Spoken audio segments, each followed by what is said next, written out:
So at this point, you will have chosen either your name story or the seed story about like a memory that you had from your life. And we want you to do is copy and paste your first draft into the left hand column right here. The reason we want you to do that is because for the revision process, you need to reread your writing. You have to go back through kind of each line and make sure it's what you really want to say. We want to kind of do the things that we talked about with powerful writing, making sure that we go through and add in some details to help the reader imagine what we're saying, use precise vocabulary, and develop our characters by describing their thoughts, their actions, what are they saying, what are they doing. There are several resources on here for you to use to help you do that. So I'm just going to model a few. So, for example, it says, the first time I came to New York with my dad, we were going to get food. Okay, I already want to know, well, when was this? New York is on the East Coast. There's a lot of seasons over there. So it was in the winter time. So New York in the winter is really snowy, or can be. It can be incredibly cold and freezing. So I'm going to say that over here. So I'm going to say the first time I came to New York with my dad, it was winter. Still not good enough. I want to make sure I describe the winter. So I want to say it was bone chilling cold.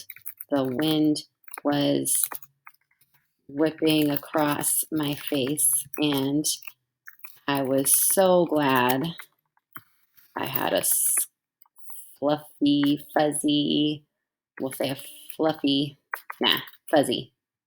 Yeah, we'll say fuzzy scarf to keep me warm. There we go. I can already see that a lot better than just I was in New York with my dad.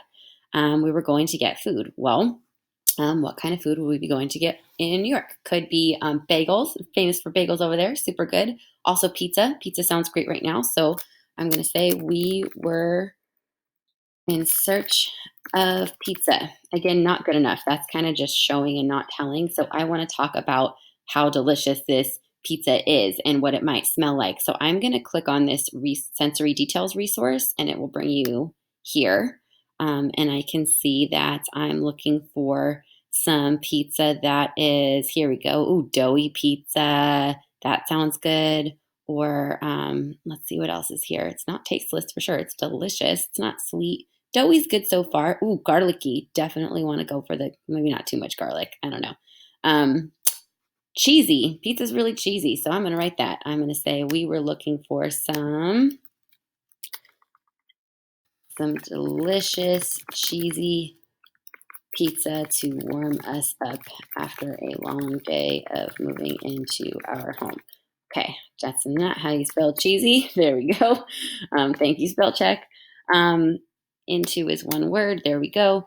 So then I can look at and say, okay, now my food is a little bit better. I have some more precise words there. I thought he was going into the subway train station. I followed him down the stairs. He went to get on the train. So again, I'm rereading this and I'm thinking while I'm rereading this, can I see this? Is this something that I'm showing my reader or am I telling my reader? Right now I'm kind of telling. And so I want to show them that. So if I'm thinking about the subway in New York, rush hour, it is jam-packed like sardines. Like people are just really, really crammed in there. Not now because it's COVID, but before COVID, it must have been just super duper packed. I would show you a picture, but I don't have time. But you can definitely look it up. It's really, really crowded. So I'm going to say, I thought I saw him go down toward the subway. It basically looks like Bart. That's kind of what it looks like. Train station. There were so many people around. It looked like there were thousands of them packed into one space. And then I thought I saw him get on the train, and I was about to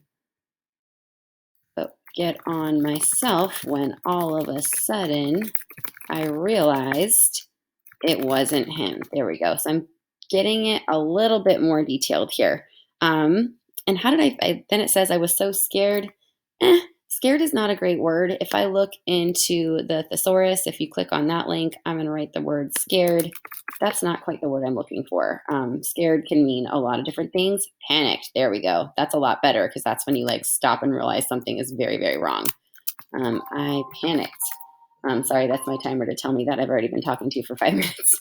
I panicked. What does that look like? My heart started racing and I felt dizzy.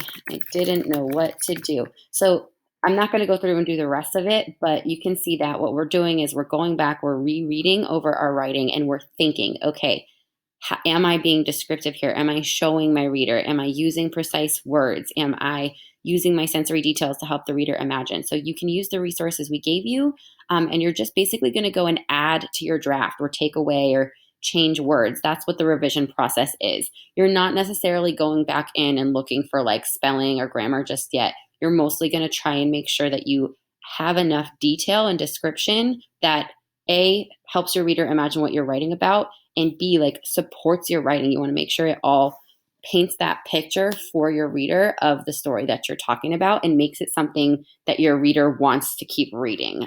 Nobody likes reading boring stuff, right? Anyways, I hope you have a wonderful rest of your week and we'll talk to you soon. Thank you for listening to Revision with Miss Corda.